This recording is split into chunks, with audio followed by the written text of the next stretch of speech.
This presentation is about the navigation rules, otherwise referred to as the rules of the road.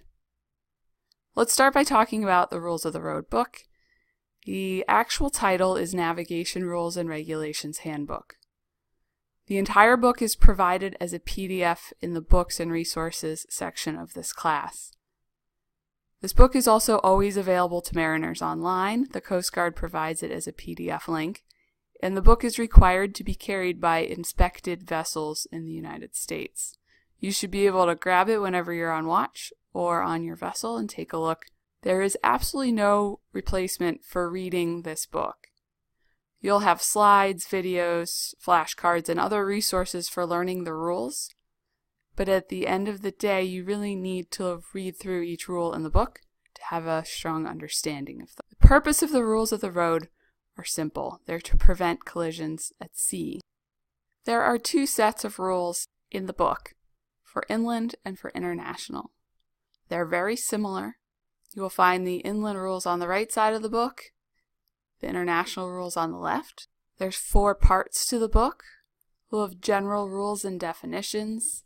Part B is going to be steering and sailing rules. That's going to have a lot of the right-of-way, which vessel has to get out of the way of which other vessel. Part C is lights and shapes, and then Part D is sound and light signals.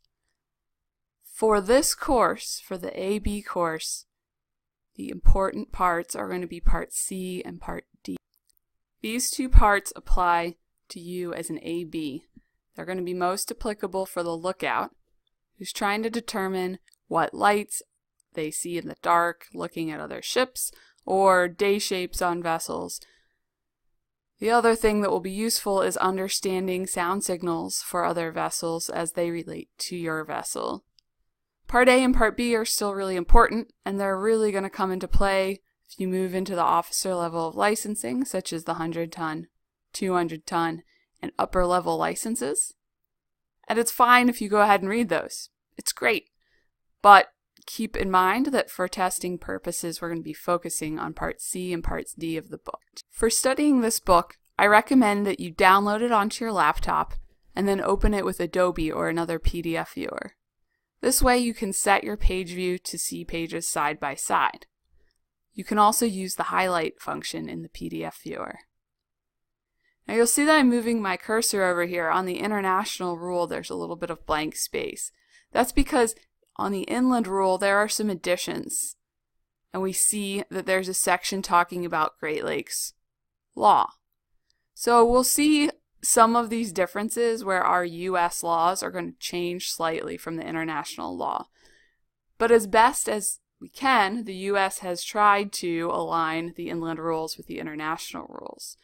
So your differences are going to be minimal and just interspersed throughout. So thinking about international versus inland, as I said, for the most part, most of the rules are going to read almost the same. What separates the 2 sets of rules is the Colregs demarcation line.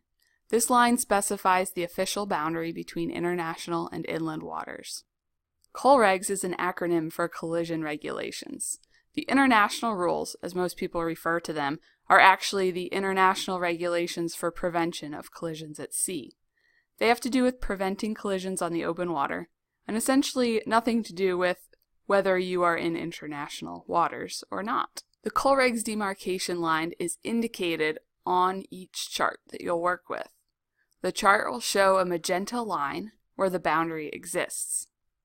In addition, in the Rules of the Road, near the back in the Annex 5, there is actually a description of all U.S. waters that count as inland. Here's a picture of the demarcation line on a chart, as you can see, and then it's labeled Colregs demarcation line. In some places, this line will be just 50 feet from shore.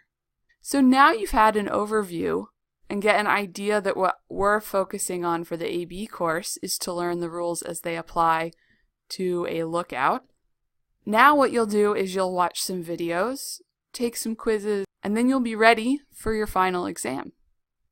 Thanks, everyone.